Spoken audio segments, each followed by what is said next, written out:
நாம இன்னைக்கு பார்க்க போறது இப்ப ரீசெண்டா ரிலீஸ் ஆன பாசில் ஜோசப்போட மூவி மரண மாஸ். இந்த வருஷம் ஆரம்பிச்சு இந்த 4 மாசத்துல இவருக்கு இது 3வது படம். இப்ப ரீசெண்ட் இயர்ஸ்ல பயங்கர ஃபார்ம்ல இருக்காப்ல. எனக்கு மலையாளத்துல ஃபகத்துக்கு அடுத்து one of the favourite actor இவரு. உங்களுக்கும் பாசில் ஜோசப்ப பிடிக்கும்னா கமெண்ட்ஸ்ல சொல்லுங்க. இந்த படத்தோட கதை என்னன்னா, ஒரு சீரியல் கில்லர் வயசான ஆளுங்களா பார்த்து அவங்கள கொடூரமா கொண்டு வாயில வாழைப்பழத்தை வச்சுட்டு போயிடுறான். போலீஸ்காரங்களுக்கே இந்த கில்லிங் டைப் கொஞ்சம் புதுசா இருக்கு. ஆல்ரெடி 3 பேரை கொண்டுட்டான். அடுத்து 4வதா கொல்ல போறவங்கள யாருன்னு போலீஸ்காரங்க கண்டுபிடிச்சிட்டாங்க. ஆனா இந்த வாழைப்பழ கில்லர் 4வது ஆளை கொல்ல போறப்ப அங்க சம்பந்தம் இல்லாத 4 பேர் வாழ்க்கையோட இவன் லிங்க் ஆயிடுறான். யார் அந்த சீரியல் கில்லர்? அந்த 4 பேர் எப்படி கில்லர் கூட இன்டர்லிங்க் ஆனாங்க அப்படிங்கறத இந்த மரண மாஸ். இது ஒரு ஃபன்னான படம், ஜாலியா பாருங்க. படத்தை ஓபன் பண்ணா நியூஸ் சேனல்ல பனானா கில்லர்னு ஒரு சீரியல் கில்லரை பத்தி சொல்றாங்க. 90ஸ்ல ஒரு சம்பவம் நடந்திருக்கு. அது என்னன்னா, குமாருங்கிற ஒரு இன்சூரன்ஸ் ஏஜென்ட் வாழைப்பழத்துல விஷத்தை வச்சு கொண்டு இருக்காங்க. இந்த கேஸ்ல நிறைய அன்எக்ஸ்பெக்டடான விஷயங்கள்லாம் நடந்திருக்கு. அவரு செத்த அன்னைக்கு அதை தாங்கிக்க முடியாம அவரோட மனைவியும் தற்கொலை பண்ணி இறந்திருக்காங்க. இதெல்லாம் நடக்கிறப்ப அவங்க பையனுக்கு 8-10 வயசு இருக்கும். அந்த பையன் இந்த ஷாக்ல இருந்து வெளில வரதுக்கே பல வருஷங்கள் ஆச்சு. இப்படி பண்ண அவங்கள பழி வாங்கணும்னு முடிவு பண்ணவன் 25 வருஷம் காத்திருந்ததா சொல்றாங்க. கட் பண்ணா கையில ஒரு சீப்பு வாழைப்பழத்தோட ஒருத்தர் தோப்புக்குள்ள இருக்கிற ஒரு ஷெட்டுக்கு வராரு. அவருக்கு முன்னாடி பார்த்தா ஒருத்தர் ஆல்ரெடி ஏற்கனவே கட்டி வச்சு அடிச்சிருக்காரு. அவரு என்ன எதுவும் பண்ணிடாதேன்னு கதற இந்த ஆளு அவரை அடிச்சு கொன்னு வாயை கிழிச்சு வாயில வாழைப்பழத்தை வச்சுட்டு போயிடுறாரு. இவரு தான் அந்த பனானா சீரியல் கில்லர். கட் பண்ணா அடுத்த நாள் நியூஸ்ல ஃபுல்லா இந்த கொலையை பத்தி தான் ஓடிட்டு இருக்கு. இந்த 2 வாரத்துல இது 2வது கொலை. அதுவும் ரெண்டுமே ஒரே மாதிரி வாழைப்பழ கொலை. ரெண்டுத்துக்கும் இன்னொரு ஒற்றுமை என்னன்னா, 2 பேருமே நல்ல வயசானவங்க. இந்த சீரியல் கில்லர் நல்லா வயசானவங்களா பார்த்து தான் கொல்றான்னு சொல்றாங்க. அதனால இவன் பனானா பேட்டர்ன்ல கொல்றதால பனானா கில்லர்னே பேர் வச்சிடறாங்க. இப்படியே போச்சுன்னா நாடு எங்க போகும்னு நியூஸ்ல போட்டு கிளின்னு கிளிக்க ஆரம்பிச்சிடுறாங்க. இந்த சீரியல் கில்லிங்கை பத்தி பேச ஒரு சைக்காட்ரிஸ்ட் டாக்டரையும் ஒரு எக்ஸ் சைக்கோ கில்லரையும் கூப்பிட்டு வச்சு நியூஸ் சேனல்ல டிஸ்கஸ் பண்றாங்க. கொல்றவன் வேற எதையும் பயன்படுத்தாம பர்டிகுலரா வாழைப்பழத்தை பயன்படுத்துறதால ஒருவேளை கவர்மெண்ட்டுக்கு எதிராக கருத்து சொல்ல வரான ஆளுக்கு ஒன்று சொல்றாங்க. அதனால இது சம்பந்தமா ஒரு பிரஸ் மீட் நடக்குது. அடுத்து என்ன பண்ண போறீங்க, எப்படி இந்த கில்லரை கண்டுபிடிக்க போறீங்க, எப்படி இந்த கொலையெல்லாம் தடுக்க போறீங்க அப்படின்னு எல்லா பிரஸ்ல இருந்தும் கண்ணா பண்ணான்னு கேள்வி கேட்க ஆரம்பிக்கிறாங்க. அதுக்கு மேலதிகாரிங்க இந்த கேஸை டிஎஸ்பி அஜய் ராமச்சந்திரன் கிட்ட ஒப்படைச்சிருக்கோம்னு சொல்றாங்க. பிரஸ்ல புதுசா இருக்கிற ஒரு லேடி அவரை தெரியாம யார் இந்த அஜய்னு கேட்க அவரு பயங்கர டெரரான ஆள்னு கூட இருக்கிற பிரஸ் ஆளுங்க எல்லாம் பில்டப் பண்றாங்க. எங்க அவங்க டிஎஸ்பியை பத்தி பில்டப் பண்ணிக்கிட்டு இருந்தா அவரு சைக்காட்ரிஸ்ட் கிட்ட உட்காந்து கண்ணீர் வடிச்சுக்கிட்டு இருக்காரு. என்னன்னு பார்த்தா வாழ்க்கையில இவர் கூட யாருமே இல்ல. இவருக்கு இருந்த ஒரே ஒரு ஜீவன் இவரோட நாய் பக்ரு மட்டும்தான். அந்த பக்ரு இப்ப எங்கேயோ தொலைஞ்சு போயிடுச்சு. அதான் ரொம்ப சோகத்துல இருக்காப்ல. இவரு இந்த டாக்டர் கிட்ட தான் ரெகுலரா வருவாப்ல. அதனால அவருக்கு டிஎஸ்பியை பத்தி நல்லாவே தெரியும். சில பேர் பெட் கூட ரொம்ப அட்டாச் ஆயிடுவாங்க. அது இல்லாம அவங்களால இருக்கவே முடியாது. ஆனா உங்க விஷயம் அப்படி தெரியல. உங்க கேர்ள் ஃபிரெண்ட் கூட பிரேக்கப் ஆன மேட்டரா இருக்குமோன்னு சொல்றாப்ல. அதை கேட்டு டிஎஸ்பி திருன்னு முழிக்கிறாரு. இதுல இருந்து வெளில வரணும்னா உங்களோட வேலையில போக்கஸ் பண்ணுங்க டாக்டர் சொல்றாரு. டிஎஸ்பியும் ஃபோர்ஸா அங்க இருந்து கிளம்புறாரு. வெளில எல்லா பிரஸும் இவருக்காக இவ்வளவு நேரம் காத்துக்கிட்டு இருந்திருப்பாங்க போல. எல்லாரும் ஓடி வந்து சீரியல் கில்லிங்கை பத்தி ஆளுக்கு ஒவ்வொன்னா கேட்க டிஎஸ்பி அந்த சீரியல் கில்லரை கூடிய சீக்கிரமே பிடிச்சிருவேன்னு சொல்றாரு. அதோட சீரியல் கில்லரை பிடிச்சு கொடுக்கறவங்களுக்கு 10 லட்சம் பரிசு தொகைன்னு அனௌன்ஸ் பண்றாங்க. கட் பண்ணா இப்ப அப்படியே ஊருக்குள்ள டைகர்ங்கிற ஒரு இன்ஸ்பெக்டரும் அவரோட டீமும் ஒரு வீட்டை சுத்து போடுறாங்க. எல்லாரும் வீட்டை ரவுண்ட் அப் பண்ணி உள்ள வர ஏதோ சீரியல் கில்லரை தான் பிடிச்சிட்டாங்க போலன்னு பார்த்தா அங்க நம்ம படத்தோட ஹீரோ லூக் இருக்காரு. இவரை கைது பண்றதுக்கு தான் வந்திருக்காங்க. அவர் இருக்கிற வீடு என்னதான் சின்னதா இருந்தாலும் அவரோட ரூம் ஏதோ பப்பு மாதிரி வச்சிருக்காரு. போலீஸ் அவரை கைது பண்ணிட்டு போக வெளியில எல்லாம் மக்கள் கூட்டம் கூடிடுது. இவர் ஏதோ வேலைக்கு போற மாதிரி அவங்க கூட கிளம்பி போறாரு. ஆளு வெறித்தனமான தளபதி ஃபேன். போறப்ப மக்கள் எல்லாருக்கும் மெர்சல் ஸ்டைல்ல வணக்கம் வச்சுட்டு போறாரு. ஹீரோ லூக் ஒரு இன்ஸ்டாகிராமர். அதுல கில்லரை பத்தி ஒரு வீடியோ போட்டிருக்காரு. அப்படி என்ன போட்டிருக்காருன்னா, சீரியல் கில்லர் தானா உருவாகிறது இல்ல, நம்ம சொசைட்டி தான் அப்படி ஒருத்தவங்களை உருவாக்குதுன்னு சொல்றாரு. அதனால ஒருவேளை இவர் தான் சீரியல் கில்லரா இருக்கும்னு சந்தேகத்துல போலீஸ் இவரை கைது பண்ணிருக்காங்க. இவரை கைது பண்ணிட்டு வந்தோடனே இவரை வெளில கொண்டு வரதுக்கு சில பேர் ஸ்டேஷனுக்கு வந்திருக்காங்க. சார் லூக்கை விட்டுருங்க சார், நீங்க நினைக்கிற மாதிரி இவன் சீரியல் கில்லிங் அளவுக்குலாம் ஒர்த்து இல்ல. அடுத்த வாரம் இவன் செக்கோஸ்லோவாக்கியா போகணும். அதுக்காக ஊர்க்காரங்க நாங்க 16 லட்சம் செலவு பண்ணிருக்கோம் அப்படின்னு ஒரு பெருசு சொல்ல இன்ஸ்பெக்டர் டைகர் 16 லட்சமான்னு ஷாக் ஆயிடுறாரு. அப்ப வெளில ஏதோ சத்தம் கேட்க வந்து எட்டி பார்த்தா மொத்த ஊர் மக்களும் கூடி இருக்காங்க. ஹீரோ ரிலீஸ் பண்ண சொல்லி கத்திக்கிட்டு இருக்காங்க. அப்படி இவன் என்னையா பண்ணான்னு கேட்க, சார் கொஞ்ச நாளைக்கு முன்னாடி நம்ம ஸ்டேஷனை OLXல சேல்ஸுக்கு போட்டிருந்தாங்கல்ல, அதை பண்ணது வேற யாரும் இல்ல, இவன் தான் அப்படின்னு கூட இருக்கிற கான்ஸ்டபிள் சொல்றாப்ல. ஏன்டா அப்படி பண்ணேன்னு கேட்டா, நம்ம நாட்டுல சட்ட ஒழுங்கே சரியில்லை, அப்புறம் எதுக்கு அது இருந்துகிட்டு இருந்தா போட்டோ எடுத்து போட்டேன் அப்படின்னு ஹீரோ சொல்றான். அது மட்டும் இல்லாம ஹிந்து கோயில் குளத்துல ஹலால் சிக்கனை போட்டு மீன் பிடிச்சு மத கலவரத்தை உண்டாக்கிட்டான். சர்ச்சில் பாவ மன்னிப்பு கேட்கற இடத்துல ஒரு மைக்க வச்சு அங்க பேசுறத ஸ்பீக்கர்ல போட்டு எல்லாரும் கேட்கற மாதிரி பண்ணிட்டான். அதுக்கப்புறம் ஊர் தலைவரோட பிரவுசிங் ஹிஸ்டரி ஸ்கிரீன்ஷாட் எடுத்து பஞ்சாயத்து ஆபீஸ்ல பெருசா போஸ்டர் அடிச்சு ஒட்டிருக்கான். இதுக்கப்புறம் இவன் இங்க இருந்தா சரிப்பட்டு வராதுன்னு தான் ஊர் மக்கள்லாம் சேர்ந்து காசு போட்டு இவனை செக்கோஸ்லோவாக்கியா அனுப்புறதுக்கு எல்லா பிளானும் பண்ணிட்டாங்க. இது எல்லாத்தையும் கேட்டு ஆடி போன இன்ஸ்பெக்டர் டைகர் இப்ப நான் என்னதான் பண்ணணும்னு கேட்க, இவனை வெளில விட்டுருங்க சார், நாங்க அவனை செக்கோஸ்லோவேனியாவுக்கு அனுப்பி வச்சிடறோம் அப்படின்னு சொல்றாங்க. டைகரும் அதெல்லாத்தையும் கேட்டுட்டு இவனை முதல்ல இங்க இருந்து அழைச்சிட்டு போங்கன்னு சொல்லிடுறாரு. அதனால ஹீரோவை ரிலீஸ் பண்ணிடுறாங்க. ஹீரோ வெளில வந்தோன்னா மக்கள் அவ்வளவு சந்தோஷத்துல துள்ளி குதிக்கிறாங்க. ஏன்னா இவன் வெளில வந்தாதானே இவனை ஊரை விட்டு அனுப்ப முடியும். அதுதான். வெளில வந்த ஹீரோ அவன் ஃப்ரெண்டை அழைச்சிக்கிட்டு அவரோட லவ்வரை பாக்குறதுக்காக வராரு. மச்சான் நம்ம சிக்மா மேல்ரா, அதனால நம்ம சிங்கிளா தான் இருக்கணும், போயிட்டு பிரேக்கப் பண்ணிட்டு வான்னு அனுப்பி வைக்கிறான். இவங்க தான் படத்தோட ஹீரோயின். இப்ப பாக்ஸிங் கத்துக்கிட்டு இருக்காங்க. ஹீரோ ஊர்ல இந்த மாதிரி அட்டகாசம் பண்ணிட்டு இருக்கிறதால அவங்களுக்கு ஹீரோவை சுத்தமா பிடிக்காம போயிடுது. அதனால பிரேக்கப் பண்ணிடலாம்னு சொல்லிடுறாங்க. ஹீரோ எவ்வளவோ கெஞ்சி பாக்குறாரு. ஆனா ஹீரோ பண்ண வேலைக்கெல்லாம் அவங்க முடியவே முடியாதுன்னு சொல்லிடுறாங்க. அதே நேரம் கேரளா ஃபுட் டிபார்ட்மெண்ட் காட்டுறாங்க. அங்க சீனியர் ஆபீசர் ஒருத்தரை கூப்பிட்டு ஏதோ ஒரு டெலிவரியை சொல்லி ஏன் இன்னும் போய் சேரலன்னு கேக்குறாங்க.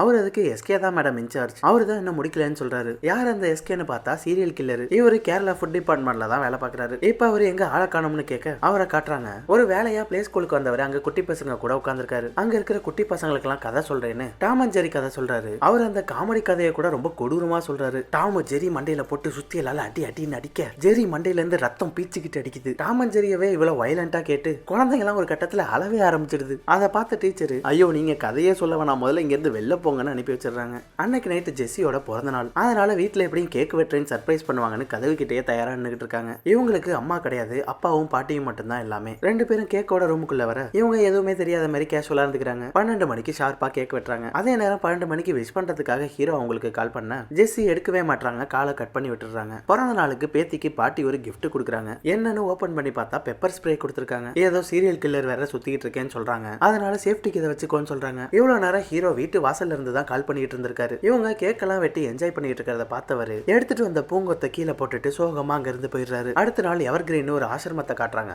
ஒரு பெரியவரும் அவரோட பையனும் வராங்க. பெருசுக்கு பையன் மட்டும்தான் இருக்காரு. அவரும் இப்ப வெளிநாட்டுக்கு போறதால அப்பா தனியா இருப்பாருன்னு அப்பாவை ஆசிரமத்துல சேர்த்து விடுறதுக்காக வந்திருக்காரு. இதெல்லாம் சொல்லி அப்பாவை அட்மிஷன் போட்டுட்டு கிளம்ப அவருக்கு ஆஸ்துமா இருக்கு, கொஞ்சம் கேர்ஃபுல்லா பாத்துக்கோங்கன்னு சொல்லிட்டு போறாரு. என்னதான் பையன் ஃபாரின் போனதா சொன்னாலும் ஓனருக்கு ஏதோ சந்தேகமாவே இருக்கு. எதனால இங்க விட்டுட்டு போறீங்க, வேற ஏதோ இருக்குன்னு அவரை தனியா கூப்பிட்டு கேட்டுக்கிட்டே இருக்காரு. ஒரு கட்டத்துல பொறுக்க முடியாம அவர் உண்மையை சொல்லிடுறாரு. பெருசு அவரோட மருமக கிட்டே தப்பா நடந்துக்க முயற்சி பண்ணிருக்காரு அப்படின்னு பையன் சொல்ல ஓனருக்கு அப்படியே ஷாக் ஆயிடுது. திரும்பி பார்த்தா அவர் சரியான பிளே பாயா இருப்பாரு போல. அங்க இருக்கிற லேடிஸ் எல்லாம் ரவுண்ட் அப் பண்ணி பேசிக்கிட்டு இருக்காரு. இவரை கொஞ்சம் வாட்ச் பண்ணிக்கிட்டே தான் இருக்கணும் போலங்கிற மாதிரியே ஓனர் பார்த்துக்கிட்டு இருக்காரு. இதெல்லாம் நடந்துகிட்டு இருக்கு. அதே சமயம் வேற ஒரு இடத்துல இன்னொரு பெருசா காட்டுறாங்க. அவரு இன்னைக்கோ நாளைக்கோ எப்ப வேணுமோ மேல போற மாதிரி இருக்காரு. அவங்க வீட்டுல எல்லாரும் வெளில போயிருக்கிற சமயம் பார்த்து கில்லர் வீடு புந்து அந்த பெருசா தூக்கிடுறாரு. அவரை கைத்தாங்களா தோப்பு பக்கம் அழைச்சிட்டு போயிட்டு இருக்க. டேய் யாரா நீ, என்ன எதுக்குடா தூக்கிட்டு போயிட்டு இருக்கேன்னு கேட்க கில்லர் நான் சாவோட கடவுள்னு சொல்லி அவரை கொன்னுறான். கொன்னவர் வாயில வாழைப்பழத்தை வச்சு அவரை மரத்து மேல உட்கார வச்சுட்டு போயிடுறான். விஷயம் தெரிஞ்சு அடுத்த நாள் காலையில டிஎஸ்பியும் அவரோட டீமும் ஸ்பாட்டுக்கு வர டிஎஸ்பி ஸ்பாட்ல இருக்கிற பாடியை செக் பண்ணாம அங்க கூட அவரோட நாய் பக்ருவா காணும்னு போஸ்டர் ஓட்டிட்டு இருக்காரு. அடுத்த நாள் நைட்டு ஆசிரமத்துல சேர்த்தாங்களே அந்த பெருசோட வீட்டுக்கு கில்லர் வரான். அவரை கொல்லணும்னு வீட்டுக்குள்ள வந்து தேடி பார்த்தா அவரை எங்கேயும் காணும். ஒவ்வொரு ரூமா செக் பண்ணி பார்க்க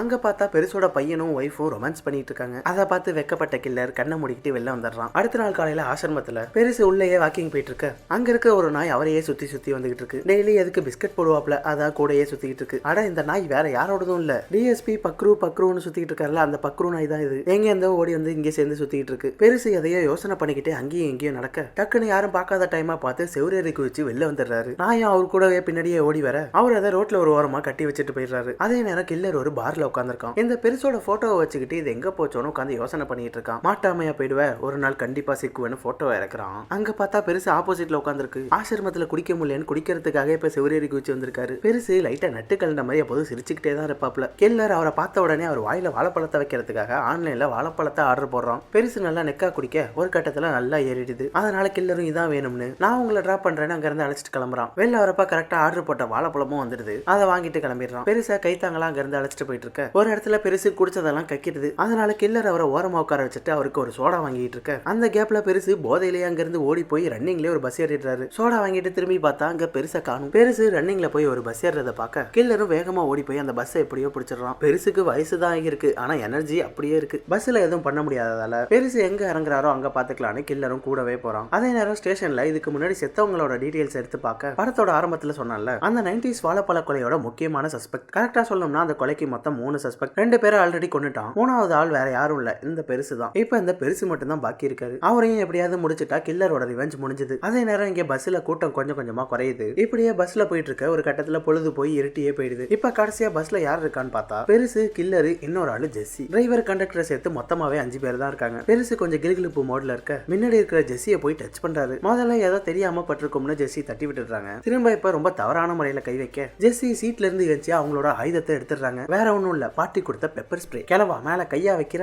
அப்படின்னு ஸ்ப்ரேவை ஃபுல்லா பெருசோட மூஞ்சிலே அடிச்சிடுறாங்க. அதுல பெருசுக்கு பயங்கரமா கண்ணு எரியுதுன்னு கதற ஆரம்பிச்சிடுறாரு. அதை பார்த்த கண்டக்டரும் உனக்கு நல்லா வேணும்யா, சரியான வேலை பார்த்தேன்னு கண்டக்டர் ஜெஸ்ஸியை பார்த்து சிரிக்கிறாரு. லைட்டா அடிச்சா கூட பரவாயில்ல, கண்ணு எரிஞ்சிருக்கும் அவ்வளவுதான். ஆனா ஜெஸ்ஸி பயங்கரமா அடிச்சிட்டாங்களா. பெருசு வேற ஆஸ்துமா பேஷண்ட், மூச்சு திணறி பரலோகம் போயிடுறாரு. அதுல ரொம்ப நேரம் ரெஸ்பான்ஸ் இல்லையேன்னு கண்டக்டர் கிட்ட வந்து பார்க்க மூச்சு பேச்சே இல்ல. அதுல கண்டக்டரும் ஜெஸ்ஸியும் பயங்கர ஷாக் ஆக அதுக்கு பின்னாடி சீட்ல உட்கார்ந்த அந்த கில்லர் அதுக்கு மேல ஷாக் ஆகுறான். கில்லர் ஏதாவது ட்ரை பண்ணி பாப்போம்னு சிபிஆர் எல்லாம் பண்ணி பாக்குறான். ஆனா பெருசு கிட்ட இருந்து எந்த ரெஸ்பான்ஸும் இல்ல. ஏன்னா அந்த மூணாவது ஆளை கொண்டாதான் கில்லரோட ரிவெஞ்ச் கம்ப்ளீட் ஆகும். அதனால பெருசு செத்தது அவனுக்கு மன உளைச்சல் ஆயிடுது. இங்க எவ்வளவு பெரிய விஷயம் நடக்குதுன்னே தெரியாம டிரைவர் போன்ல ரொமான்ஸ் பண்ணிக்கிட்டே வராரு. இவருக்கு 40 வயசு கிட்ட ஆக போகுது. ஆனா இவ்வளவு வருஷம் கழிச்சு நிறைய பொண்ணுங்க பார்த்து இப்பதான் ஒரு வழியா ஒரு பொண்ணு செட் ஆயிருக்கு. அவருக்கு அடுத்த மாசம் கல்யாணம் இருக்கு. அதான் அவரு வருங்கால பொண்டாட்டி கிட்ட ரொமான்ஸ் பண்ணிக்கிட்டே வராரு. கண்டக்டர் டிரைவரை உடனே கூப்பிட அவரும் பஸ் நிறுத்திட்டு எந்திச்சு வராரு. என்னாச்சுன்னு கேட்க ஜெஸ்ஸி பெப்பர் ஸ்ப்ரே அடிச்சு தாத்தா செத்ததை சொல்றாங்க. அதை கேட்டு ஆளு பயங்கர ஷாக் ஆயிடுறாரு. ஐயோ என்னம்மா இப்படி பண்ணிட்ட, சரி வாங்க போலீஸ் ஸ்டேஷன் போய் சொல்லிடலாம்னு டிரைவர் சொல்ல கில்லர் போலீஸ் ஸ்டேஷன்லாம் வேணாம்னு சொல்றான். ஏன்னு கேட்டா ஸ்டேஷன் போனா அந்த பொண்ணோட வாழ்க்கையே போயிடும் பாவம்னு சொல்லி சமாளிக்கிறான். அடுத்த மாசம் எனக்கு வேற கல்யாணம் இருக்கு, இப்ப இப்படி ஒரு பிரச்சனை வேற, அதனால ஸ்டேஷன் போறதா நல்லதுன்னு சொல்ல இந்த பொண்ணு அழுகிறத என்னால பார்க்க முடியலப்பா, அதனால பாடியை வேணா என்கிட்ட விடுங்க நான் பாத்துக்கிறேன்னு சொல்றான். நீ எதுக்கு இதெல்லாம் பண்ணணும்னு கேட்க எல்லாம் ஒரு மனித நேயம் தான் சொல்றான். என்னதான் பெருசு செத்து போயிருந்தாலும் கில்லருக்கு அவரு தன்னோட கையால சாகலன்னு ரொம்ப வருத்தம். அதனால அதை ஈக்குவல் பண்ணிக்கிறதுக்காக பெருசோட பாடியை எடுத்துட்டு போயாச்சும் கொடுமை பண்ணி வாயில வாழைப்பழத்தை வச்சே தீர்வேன்னு ஒரு முடிவோட தான் இருக்கான். சும்மா பாடி எடுத்துட்டு போனா சந்தேகம் வரும்னு நான் பாடி எடுத்துட்டு போறேன், அதோட எனக்கு காசும் வேணும்னு சொல்றான். உங்களுக்கு எத்தனை லட்சங்க வேணும்னு கண்டக்டர் கேட்க என்ன இவன் லட்சம்லாம் சொல்றான், சரி அடிச்சு விடுவோம் 5 லட்சம்னு சொல்றான். எல்லாரும் அவங்கள்ட்ட இருக்கிற மொத்த காசையும் எடுக்க மொத்தமா 6350 ரூபா இருக்கு. அண்ணா 5 லட்சம் தேரல, இந்த 6350 ரூபாய் வச்சுக்கோங்கன்னு கொடுக்க கில்லரும் ஒன்னும் பிரச்சனை இல்ல கொடுங்கன்னு வாங்கிக்கிறான். இங்க இதெல்லாம் நடந்துட்டு இருக்கு. அதே சமயம் போலீஸ்க்கு அடுத்த டார்கெட் பெருசுதான்னு தெரிஞ்சுட்டு அதனால அவர் இருக்கிற இடத்த தேடி கண்டுபிடிச்சு டிஎஸ்பியும் அவர் டீமும் ஆசிரமத்துக்கு வராங்க. ஓனர் பெருசோட ரூமுக்கு அழைச்சிட்டு வர அங்க பார்த்தா பெருசா காணும். ரூமை செக் பண்ணி பாக்குறப்ப கட்டில்ல பார்த்தா மெத்தைக்கு கீழே பலான புக்கெல்லாம் தாத்தா வச்சிருக்காரு. பக்கத்திலேயே டேபிள்ல கஞ்சாவரையும் வச்சிருக்காரு. இன்னொரு பக்கம் பஸ்ஸோட ஓனர் ஜீப்ல வெளில போயிட்டு இருக்க வழியில பஸ் நின்றுட்டு இருக்கிறத பாத்துறாரு. உடனே டிரைவருக்கு கால் பண்ணிடுறாரு. கால் பண்ணவர் பஸ் ஏன்டா போலீஸ் ஸ்டேஷன் கிட்ட நின்றுட்டு இருக்குன்னு கேக்குறாரு. எது பஸ் போலீஸ் ஸ்டேஷன் நின்றுட்டு இருக்கா? அப்பதான் பஸ் ஸ்டேஷன் காம்பவுண்ட் கிட்ட நிறுத்தி இருக்கிறதே பஸ்ல இருக்கிறவங்களுக்கு தெரியுது. நல்ல வேலை ராத்திரி நேரங்கிறதால யாரும் வெளில வரல. ஓனர் கிட்ட பஸ் கொஞ்சம் பிரச்சனை பண்ணுது, அதான் ஓரமா நிக்குதுன்னு சொல்லிடுறாங்க. நாளைக்கு நம்ம ஊரோட பந்து தெரியும்ல, ஒழுங்கா சீக்கிரம் போய் பஸ்ஸை பார்க் பண்ணுங்கன்னு சொல்றாரு. அதனால இவங்களும் எதா இருந்தாலும் வேற ஏதாவது ஏரியாவுக்கு போய் பாத்துக்கலாம்னு பஸ் அங்க இருந்து எடுத்துக்கிட்டு கிளம்பிடுறாங்க. அப்ப ஹீரோ ஜெஸ்ஸியை தேடி பஸ்ஸை விரட்டிக்கிட்டு வராரு. ஹீரோ பஸ்ஸை நிறுத்த சொல்ல டிரைவர் நிறுத்தினா பிரச்சனை நிறுத்தாமையே போறாரு. அதனால ஹீரோ பஸ்ஸை சேஸ் பண்ணி முன்னாடி வந்து குறுக்க நிறுறாரு. அதனால வேற வழி இல்லாம பஸ் நிறுத்திடுறாரு. வாட்ஸ்அப், ஃபேஸ்புக், இன்ஸ்டாகிராம், ஏன் கூகுள் பேல கூட மெசேஜ் பண்ணிட்டேன், எதுலயும் ரிப்ளை பண்ணல அப்படின்னு ஜெஸ்ஸியை பஸ்ல இருந்து கீழே இறங்க சொல்லி கத்திக்கிட்டு இருக்காரு. அவங்க இறங்க மாட்டாங்க. அதனால ஹீரோ உள்ள ஏறிடுறாரு. அங்க ஜெஸ்ஸி உட்கார்ந்து அழுதுகிட்டு இருக்க பஸ்ல இருக்கிற 3 பேர்ல யாரோ ஏதோ பண்ணிட்டாங்கன்னு நினைச்சு அவங்க சட்டையை பிடிச்சு கத்திக்கிட்டு இருக்காரு. அப்பதான் கில்லரே ஹீரோ கிட்ட ஜெஸ்ஸி ஸ்ப்ரே அடிச்சு பெரியவரை கொண்டுட்டாங்கன்னு சொல்றான். அதை கேட்டு ஹீரோக்கு தூக்கி வாரி போட்டுருது. ஐயோ என்ன நம்மால இப்படி பண்ணி மாட்டிக்கிட்டாலே, இப்ப அவளை எப்படி காப்பாத்துறதுன்னு மண்டையை பிச்சுக்கிட்டு யோசிக்க கண்டக்டர் நீங்க ஒன்னும் கவலைப்படாதீங்க எல்லாம் அவரு பாத்துக்கிறேன்னு சொல்லிட்டாருன்னு கில்லரை சொல்றாரு. நீ எதுக்கு இப்ப இவ்வளவு பெரிய வேலை பண்றேன்னு கேட்க இல்லப்பா இந்த பொண்ணு அழுகிறத என்னால பார்க்க முடியல அதான்னு சொல்றாரு. அதோட அவர் 6350 ரூபா வாங்கிட்டு தான் இதை பண்றாருன்னு கண்டக்டர் சொல்ல அடே 6000 ரூபாய்க்கு நான் பண்ண ஹேர் கலரிங் கூட பண்ண முடியாதுடா, எனக்கு என்னமோ ஏதோ ராங்கா படுது, உண்மையை சொல்லு நீ தானே சீரியல் கில்லர்னு கேட்க இவன் என்ன நம்மளை கண்டுபிடிச்சிட்டான் அப்படின்னு கில்லருக்கு அள்ளு விட்டுருது. மூஞ்செல்லாம் பீதி ஆயிடுது. பாருங்க கில்லர்னு கேட்டதுக்கே பயந்துட்டான். இவனை நம்பி போய் 6000 ரூபாய் கொடுத்து வேலையை சொல்லிருக்கீங்களேடா அப்படின்னு எல்லாரும் முன்னாடியே கில்லர்னு தெரியாம கில்லரையே கலாய்க்கிறான். சரி இப்ப என்ன பண்ணலாம்னு எல்லாரும் யோசிக்க அப்பதான் ஹீரோ அங்க பஸ்ல ஒட்டி இருக்க ஒரு இரங்கல் போஸ்டரை பாக்குறாரு. அன்னைக்குதான் அந்த போஸ்டர்ல இருக்கிற ஆளு செத்து போய் புதைச்சிருக்காங்க. அதனால அவர் சவப்பட்டியை திறந்து அதுல புதைச்சிடலாம்னு ஐடியா கொடுக்குறாரு. அதனால அப்படியே அவரை புதைச்சிருக்கிற சர்ச்சுக்கு வண்டியை விடுறாங்க. சர்ச்சில் இருந்து செவரேறி குதிச்சு பாடியை தூக்கிட்டு வர அங்க திடீர்னு அவங்க மேல சிகப்பு கலர் லைட் அடிக்குது. என்னன்னு பார்த்தா அங்க 2 பேய்ங்க சுத்திட்டு இருக்கு. வேற ஒன்னும் இல்லங்க, ஒரு ஜோடி நடுராத்திரி பேய் தீம்ல அங்க ப்ரீ வெட்டிங் போட்டோ ஷூட் பண்ணிட்டு இருக்காங்க. அதனால அவங்க முடிச்சிட்டு போகட்டும்னு இவங்க ஒரு ஓரமா வெயிட் பண்ணிட்டு இருக்காங்க. லேட் நைட் ஆயிட்டதால டிரைவருக்கு பசி வந்துடுது. ஐயோ ரொம்ப பசிக்குதேன்னு சொல்ல கில்லர் பெருசுக்காக ஒரு சீப்பு பழம் வாங்கியிருந்தான்ல அதுல இருந்து கொஞ்சம் எடுத்து கொடுக்குறான். அப்ப கூட எப்படியாவது பெருசோட வாயில ஒரு பழத்தை சொருவிடணும்னு கையில ஒன்னு ரெடியா வச்சுக்கிட்டு உட்காந்துருக்கான். இன்னொரு பக்கம் ஆசிரமத்துல டிஎஸ்பி சிசிடிவியை செக் பண்ண அதுல அவரு காலைல வாக்கிங் போயிட்டு இருந்த இடத்த பாக்குறாங்க. அப்ப அவரு நல்ல ஹாப்பியா தான் இருக்காரு. அதனால அவர் ஓடி போயிருக்க வாய்ப்பு இல்ல, யாரோ கடத்தி தான் இருக்கணும்னு டிஎஸ்பி சொல்றாரு. அப்பா காணா போன விஷயத்த அவரோட பையன் கிட்ட சொல்ல அவர் என்னங்க சொல்றீங்கன்னு உடனே கிளம்பி அங்க வந்துடுறாரு. சார் உங்க அப்பாவுக்கு எந்த இடம் பிடிக்கும், அவர் எங்கேயாவது அவருக்கு பிடிச்ச இடத்துக்கு போயிருக்க வாய்ப்பு இருக்கான்னு கேட்க அவரு ஊர்ல இருக்கிற லேடிஸ் ஹாஸ்டல், லேடிஸ் டாய்லெட்னு லேடிஸ் சம்பந்தப்பட்ட ஏரியாவுக்கே அழைச்சிட்டு போறாரு. பெருசு அந்த அளவுக்கு பயங்கர ஒரு ஆளா இருப்பாரு போல. அங்க வந்து அப்பா அப்பான்னு கூப்பிட்டு பாக்குறாரு. ஆனா அங்க எங்கேயும் ஆள காணும், ஏன்னா அவர் தான் ஆல்ரெடி மேல போயிட்டாரு. அதே டைம்ல இங்க ஒரு வழியா ஜோடி போட்டோ ஷூட்டை முடிச்சுட்டு கிளம்ப எல்லாரும் எல்லாரும் வந்து அன்னைக்கு செத்தவரோட கல்லறையை திறக்கிறாங்க. இங்க நமக்கு ஒரு சின்ன சர்ப்ரைஸ். உள்ள வந்து இறங்கி சவப்பெட்டியை திறக்க பார்த்தா உள்ள டொவினோ தாமஸோட பாடி இருக்கு. ஒலிம்பிக் கேமுக்கு போன கெட்டப்ல இருக்காரு, நிறைய மெடல்ஸ் மாட்டிருக்காரு. பாவம் ஒலிம்பிக் போக ஆசைப்பட்டு செத்துருப்பாரு போல. நீ உயிரோட இருக்கிறப்பதான் ஒன்னுத்துக்கும் யூஸ் ஆகல, இப்பயாவது யூஸ் ஆறுன்னு பெருசை உள்ள இறக்க பாக்குறாங்க. ஆனா பெருசை ஒழுங்கா பிடிக்காததால சட்டை கிழிஞ்சு கையோட வந்துடுது. பெருசோட பாடி உள்ள விழுந்துடுது. அதை பார்த்து பஸ் கண்டக்டர் பயங்கர ஷாக் ஆயிடுறாரு. இங்கதான் ஒரு பெரிய ட்விஸ்ட். பெருசோட நெஞ்சில சங்கு வடிவத்துல ஒரு ஓம் டாட்டூ இருக்கு. இது வழக்கமா இருக்கிற ஓம் மாதிரி பிளைனா இல்லாம கொஞ்சம் வித்தியாசமா இருக்கு. இந்த டாட்டூல என்ன ட்விஸ்ட் தானே பாக்குறீங்க. கண்டக்டர் பெருசை பார்த்து அப்பான்னு கூப்பிட்டு அவரை மடியில போட்டு கதறி அழ ஆரம்பிச்சிடுறாரு. கண்டக்டருக்கு அம்மா கிடையாது, எல்லாமே சின்ன வயசுல அப்பா தான். ஒரு நாள் திருவிழாவுக்கு போனப்போ ஒரு சாமியார் இந்த டாட்டூவை போட்டு விட்டுருக்காரு. இந்த டாட்டூவை வேற யாருக்கும் போட்டு விட்டுருக்க மாட்டாங்களான்னு யோசிப்பீங்க. அந்த சாமியார் இவங்களுக்கு டாட்டூ போடுறப்ப இந்த வடிவம் கடவுள் எனக்கு கனவுல காமிச்சது, இதை இதுக்கு முன்னாடி வேற யாருக்கும் போட்டதும் இல்ல, இனிமே யாருக்கும் போட போறதும் இல்ல, ரொம்ப ஸ்பெஷல்னு சொல்லி போட்டிருக்காரு. அந்த திருவிழால தான் அவங்க அப்பாவை மிஸ் பண்ணிட்டாரு. இவ்வளவு வருஷமும் தேடிட்டு தான் இருந்தாரு. ரொம்ப வருஷம் தேடியும் கிடைக்காம இப்ப போனமா கிடைச்சிருக்காரு. இதெல்லாம் நடந்துகிட்டு இருந்த இந்த கேப்ல அந்த வழியா வந்த பஸ் ஓனரோட கட்சியை சேர்ந்த ஆளுங்க சர்ச்சு கிட்ட பஸ் நிக்கிறத பாக்குறாங்க. என்ன யாரையும் காணும், பஸ் வேற பிளைனா இருக்கு அப்படின்னு பஸ் ஃபுல்லா பந்துக்கான கொடியை சொருவிட்டு போயிடுறாங்க. உள்ள கல்லறை கிட்ட இருந்த ஹீரோ பெருசோட சட்டையை செக் பண்ணிட்டு இருக்க அதுல ஒரு பீடி இருக்கு. ரொம்ப நாள் ஆச்சுன்னு அதை எடுத்து அடிக்க அது டக்குன்னு நல்லா போதை ஏத்தி விட்டுருது. ஆளை கெக்க பக்கன்னு சிரிச்சுக்கிட்டு வேற லோகத்துக்கு போயிடுறாரு. அட இந்த பெருசு பீடியில ஸ்டஃப் பண்ணி வச்சிருக்காப்ல, அதான் வேலையை காட்ட ஆரம்பிச்சிட்டு இப்படி அங்கேயே டைம் போயிட்டு இருக்க. டைம் ஆகுது, அப்புறம் விடிஞ்சிரும் அப்படின்னு கண்டக்டர் கிட்ட அவர் அப்பாவை புதைச்சிடலாம்னு சொல்றாங்க. ஆனா அவரை யோசிச்சு பார்த்துட்டு புதைக்க வேணாம், எங்க வழக்கப்படி நான் என் அப்பாவை எரிக்கணும்னு சொல்றாரு. அதனால வேற வழி இல்லாம பக்கத்து ஏரியால ஒரு இடம் இருக்குன்னு அங்க கிளம்புறாங்க. இது என்னடா கில்லருக்கு வந்த சோதனை, பாடியை எடுத்துட்டு போறதுக்கு என்னென்னமோ செய்ய வேண்டியதா இருக்கு. இருந்தாலும் ஒரு கட்டத்துக்கு மேல பொறுக்க முடியாத கில்லர் நாம இதுக்கப்புறம் எங்கேயும் போக போறது இல்லைன்னு சொல்றான். ஒழுங்கா பாடியை என்கிட்ட கொடுத்துட்டு கிளம்புங்கன்னு கில்லர் கோவமா சொல்ல போதையில இருந்த ஹீரோ கில்லரை பார்த்து கெக்க பக்கன்னு சிரிக்க ஆரம்பிச்சிடுறாரு. அதுல செம காண்டான கில்லர் உள்ள வச்சிருந்த அவனோட டூல்ஸ் எல்லாம் எடுத்து அவன் தான் கில்லருங்கிற உண்மையை ரிவீல் பண்றான். அப்ப கூட ஹீரோ சாகர நிலைமையில இருக்கிற பெருசுங்களை தூக்கிட்டு போய் கொல்றியே, உனக்கு வெக்கமா இல்லைன்னு கலாய்க்கிறாரு. அதுல கொலை வெறியாகி கில்லர் ஹீரோவை கொல்ல போக டிரைவர் சடன் பிரேக் அடிச்சிடுறாரு. அதுல கில்லர் ரிவர்ஸ் ஆகி கீர் பாக்ஸ்ல வந்து விழுந்துடுறான். என்னன்னு பார்த்தா டூர் போயிட்டு வந்த ஸ்கூல் பசங்களோட வேன் பிரேக் டவுன் ஆகி நிக்குது. ராத்திரி நேரங்கிறதால பசங்களை பக்கத்து ஸ்டாப்ல டிராப் பண்ண சொல்லி ஹெல்ப் கேட்கறாங்க. கில்லர் ஆரம்பத்துல ஒரு ஸ்கூலுக்கு போயிட்டு வந்தான்ல,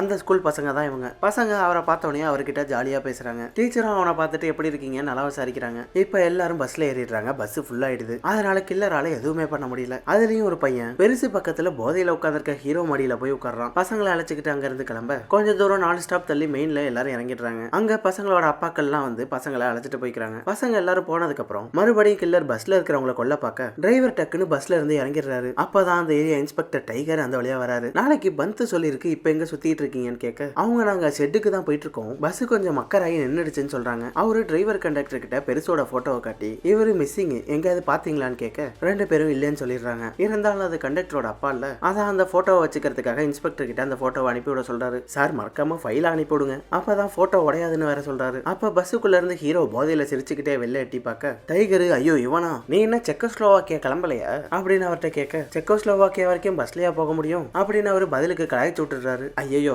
இவங்கிட்ட பேசினா நமக்கு தான் ஏழ்ற, அதனால நம்ம இங்க இருந்து கிளம்புவோம்னு கிளம்பிடுறாரு. போலீஸ் அந்த பக்கம் கிளம்ப கீழே வந்த ஜெஸ்ஸி கில்லர் எஸ்கேப் ஆயிட்டான்னு சொல்றாங்க. அவன் போனா என்னமா நல்லது தானே, இல்லங்க அவன் போறப்ப அப்பாவையும் தூக்கிட்டு போயிட்டான்னு சொல்றாங்க. கீழே டிரைவரும் கண்டக்டரும் போலீஸ் கிட்ட பேசிட்டு இருந்தாங்க. உள்ள இவங்க போலீஸ் கிட்ட இருந்து மறைஞ்சு உட்கார்ந்து இருந்த கேப்ல அங்க இருந்து எஸ்கேப் ஆயிருக்கான். இதை கேட்டு கண்டக்டர் ரொம்ப வருஷம் கழிச்சு கிடைச்ச அப்பா போயிட்டாருன்னு ரொம்ப உடஞ்சு போயிடுறாரு. அப்ப பஸ்ல இருந்து வெளில வந்த ஹீரோ முகத்தை கழுவ அப்பதான் அவருக்கு போதையே இறங்குது. கண்டக்டர் கிட்ட வந்த ஹீரோ போலீஸ் உங்க அப்பாவை கண்டுபிடிக்கிறதுக்குள்ள நம்ம கில்லரை கண்டுபிடிச்சே ஆகணும்னு சொல்றாரு. அப்பா தானடா நமக்கு முக்கியம், கில்லர் எதுக்குன்னு கேட்க என்னோட ஜாக்கெட் அவர்கிட்ட இருக்குன்னு சொல்றாரு. செத்து போன பெருசோட சட்டை கிழிஞ்சிட்டு இல்ல, அதான் இவரு ஜாக்கெட்டை போட்டு விட்டு உட்கார வச்சிருக்காரு. சரி வீடு ஜாக்கெட் தானே, என் கல்யாணத்துக்கு எல்லாருக்கும் ட்ரெஸ் எடுக்கிறப்ப உனக்கும் எடுத்தரேன் டிரைவர் சொல்றாரு. ஐயோ நீங்க நினைக்கிற மாதிரி இது சாதாரண ஜாக்கெட் இல்லங்க, அப்படி என்ன ஜாக்கெட்னு பார்த்தா இவனோட படம் தெளிவா போட்ட ஜாக்கெட் அது. அதை கேட்டு 3 பேரும் செம காண்டாயிடுறாங்க. ஜெஸ்ஸிக்கு இன்னும் மன உளைச்சல் ஆயிடுது. ஏன்டா இப்படி இருக்க, யாருக்கும் உதவியா தான் இருக்கிறது இல்ல, உபத்திரம் செய்யாமையாவது இருக்க வேண்டியதானே அப்படின்னு அவங்க மன உளைச்சல ஹீரோ கிட்ட கொட்டிடுறாங்க. அதுல ஹீரோ ரொம்ப மனசுடைஞ்சு போயிடுறாரு. இன்னொரு பக்கம் பஸ்ல ஹீரோ மடியில உட்காந்துட்டு வந்தால ஒரு ஸ்கூல் பையன், அவன் பஸ்ல இருந்து இறங்கினதுக்கு அப்புறம் அவங்க அப்பா வீட்டுக்கு அழைச்சிட்டு போயிட்டு இருக்க வழியில அவர்கிட்டயும் பெருசோட போட்டோவை காட்டி விசாரிக்கிறாங்க. அதை பார்த்த அப்பா நான் பார்த்தது இல்லைன்னு சொல்லிடுறாரு. ஆனா குட்டி பையன் நான் இவரை பஸ்ல பார்த்தேன்னு சொல்றான். அப்படியா,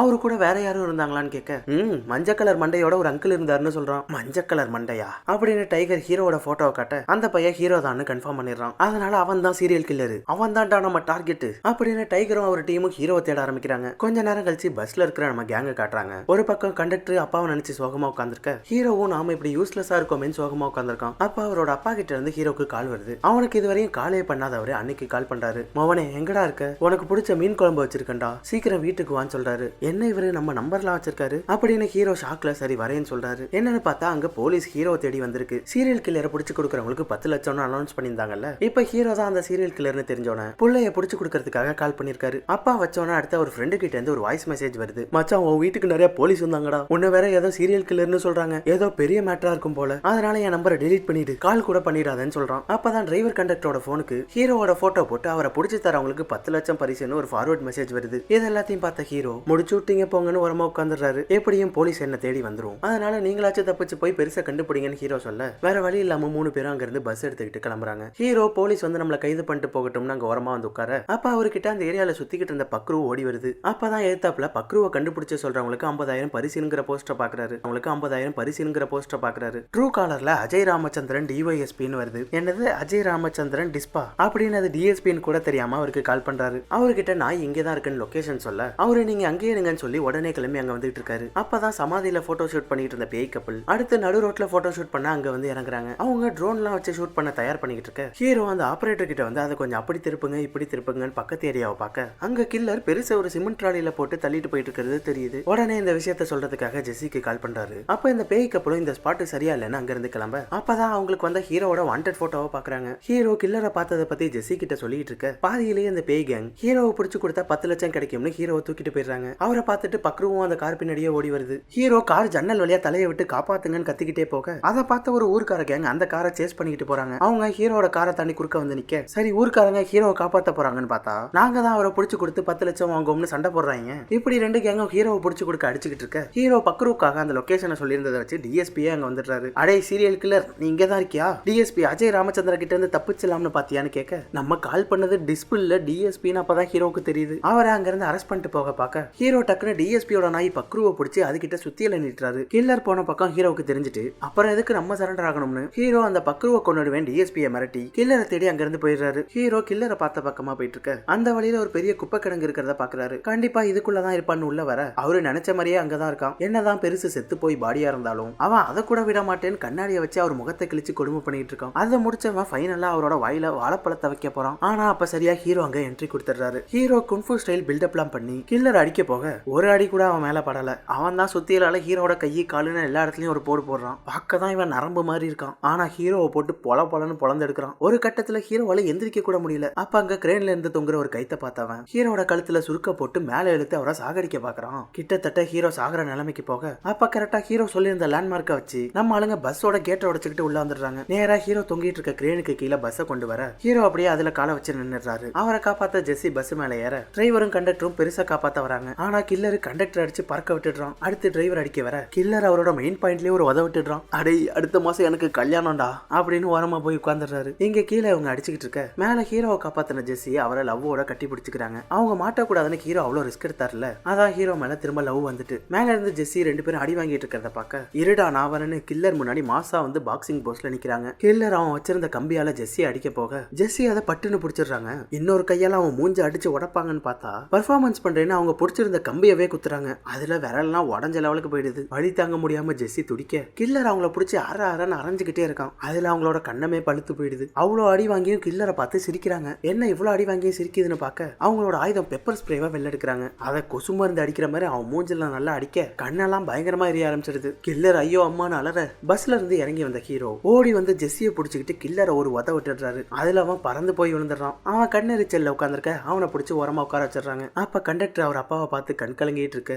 ஹீரோ அவர்கிட்ட நம்ம அவரை தூக்கிக்கிட்டே சுத்த வேணாம், இங்கேயே இறுதி சடங்கு பண்ணிடலாம்னு சொல்றாரு. அதுக்கு கண்டக்டரும் சரின்னு சொல்றாரு. அதனால அங்க குப்பை கிடங்குல இருக்கிற மர ஐட்டத்தெல்லாம் எடுத்துட்டு வந்து பெருசா எரிக்கிறதுக்கு ஏற்பாடு பண்றாங்க. அதோட அவர் அங்கேயே குளிக்க வச்சு கண்டக்டரும் குளிச்சிடுறாரு. ஜெஸ்ஸி வச்சிருந்த பூ, டிரைவர் பஸ்ல வச்சிருந்த பத்தி, ஏன் கில்லர் வச்சிருந்த பழம்னு எல்லாத்தையும் எடுத்துட்டு வந்து ப்ராப்பர் செட்டப் பண்றாங்க. டிரைவர் அவரோட கல்யாணத்துக்காக ஆசையா வாங்கி வச்சிருந்த சட்டையை பெருசுக்கு போட்டு விட கண்டக்டர் அவருக்கு கொல்லி வச்சிடுறாரு. அவ்வளவுதான் எல்லாம் முடிஞ்சதுன்னு கில்லர் அப்படியே விட்டுட்டு அங்க இருந்து கிளம்பிடுறாங்க. அப்ப கொஞ்ச நேரத்துல கில்லர் எப்படியோ கட்டை ஒத்துக்கிட்டு வந்துடுறான். எரியிற பணமா இருந்தாலும் பரவாயில்ல, நான் வாயில வாழைப்பழம் வச்சே தீர்வேன்னு ஒரு முடிவோட அந்த கட்டையெல்லாம் கலைச்சிடுறான். பாதி எரிஞ்ச பாடியை வெளில எடுத்து இழுத்துக்கிட்டு வர அங்க எல்லாரும் கில்லரை பாத்துடுறாங்க. அங்க கேட்டு கிட்ட தான் நம்ம கேங்கு, ஹீரோவை தேடி வந்த ஊர்க்காரங்க, இன்ஸ்பெக்டர் டைகரோட டீம், பக்ருவை தேடி வந்த டிஎஸ்பி, பெருசை தேடி வந்த அவரோட பையன் எல்லாரும் நிக்கிறாங்க. பெருசோட பையன் அப்பான்னு சொல்ல நம்ம கண்டக்டரும் அப்பான்னு சொல்றாரு. 2 பேருக்கும் ஒருத்தர் எதுவுமே புரியல. கில்லர் இப்ப தொக்கா சிக்கிறான். அவனை போலீஸ்காரங்களாம் ஓடி வந்து கைது பண்ணிடுறாங்க. கட் பண்ணா படத்தோட என் கிரெடிட் சீன்ல கில்லரை பிடிச்சதுக்காக ஹீரோவை நியூஸ் சேனல்ல இன்டர்வியூ எடுக்கிறாங்க. அவரும் கெத்தா இன்டர்வியூ கொடுத்துட்டு இருக்காரு. அதே நேரம் டிரைவரும் கண்டக்டரும் டிரைவரோட கல்யாணம் நல்லபடியா நடக்கணும்னு ஒரு கோயிலுக்கு வந்துட்டு போக போக அங்க பார்த்தா ஆப்போசிட்ல அவரோட டேட்டூ மாதிரியே 2-3 பேர் போட்டுக்கிட்டு போயிட்டு இருக்காங்க. அவங்க நெஞ்சில கண்டக்டரோட பெருசோட நெஞ்சில போட்டிருந்த அதே மாதிரி டேட்டூ போட்டிருக்கு. அதை பார்த்த உடனே பெருசு நம்ம அப்பா தானான்னு சந்தேகம் வருது. இல்ல அவர் நம்ம அப்பாவா தான் இருக்கும் அப்படின்னு அவருக்குள்ளேயே சொல்லிட்டு போறாரு. அப்பதான் படம் முடிஞ்சு என் கிரெடிட் சீன்ல ஒரு ட்விஸ்ட் வைக்கிறாங்க. இவங்களுக்கு டேட்டூ போட்ட சாமியார் இவருக்கும் இவரோட ஒரிஜினல் அப்பாவுக்கும் சொன்ன டைலாக்க தான் எல்லாருக்கிட்டையும் காலங்காலமா சொல்லி டேட்டூ போட்டுட்டு இருக்காரு. இந்த ரிவீலிங்கோட இந்த படம் முடியுது. இந்த வீடியோ எப்படி இருந்துச்சுன்னு கமெண்ட்ஸ்ல சொல்லுங்க. பிடிச்சிருந்தா லைக் போடுங்க. சேனலுக்கு புதுசா இருந்தீங்கன்னா சப்ஸ்கிரைப் பண்ணிட்டு பக்கத்துல இருக்க பெல் ஐக்கான மறக்காம தட்டி விட்டுருங்க.